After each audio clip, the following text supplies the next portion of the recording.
In Massachusetts, a student with a learning disability in a full inclusion placement is nearly 5 times as likely to graduate on time as one who is placed in a substantially separate setting.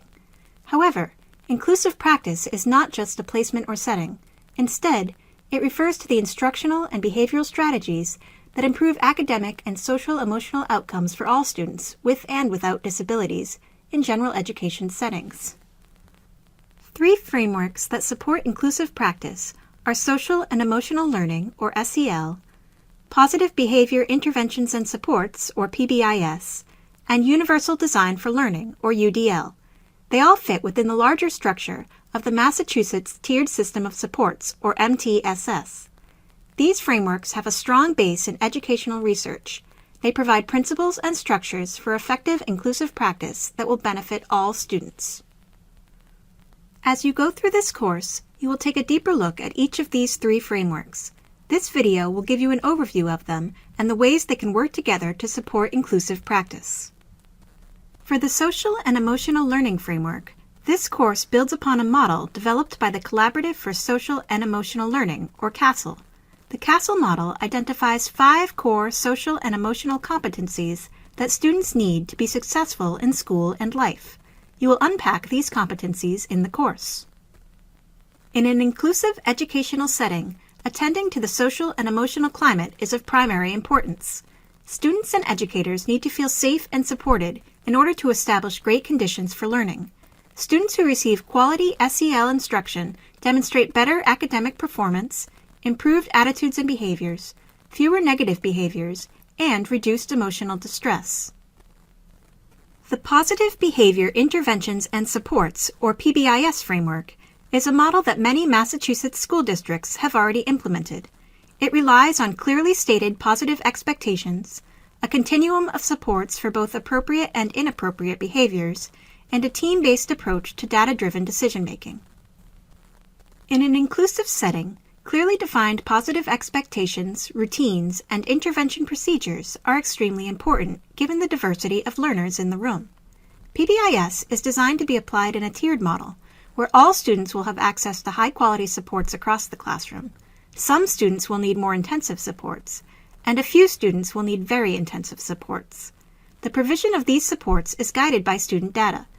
Educators and students both need to feel secure in knowing what expected behaviors look like and what supports are available for when those behaviors are or are not met.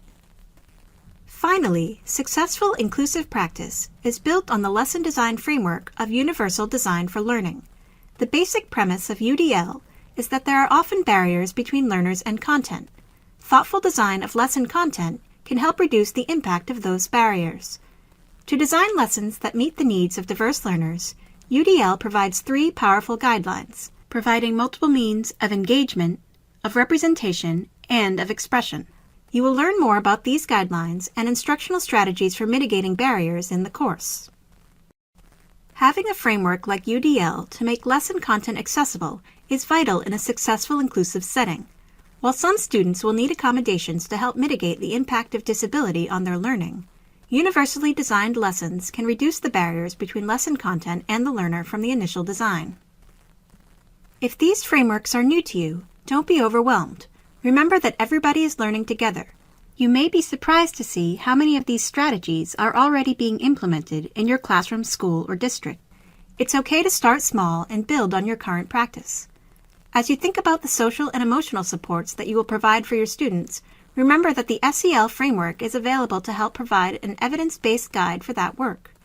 As you think about the interventions and supports that you will need to establish clear routines in your school and classroom, remember that the structure of PBIS can help. And as you try to find ways to make learning accessible to all learners in your classroom or school, look to the principles of UDL to help guide that decision-making process as well.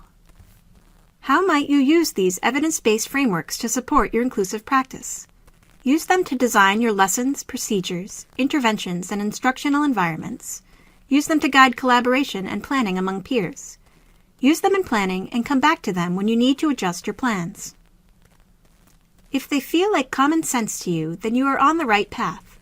Keep going deeper with these 3 frameworks, and they will continue to inform and influence your practice. All students, with and without disabilities, will be the beneficiaries.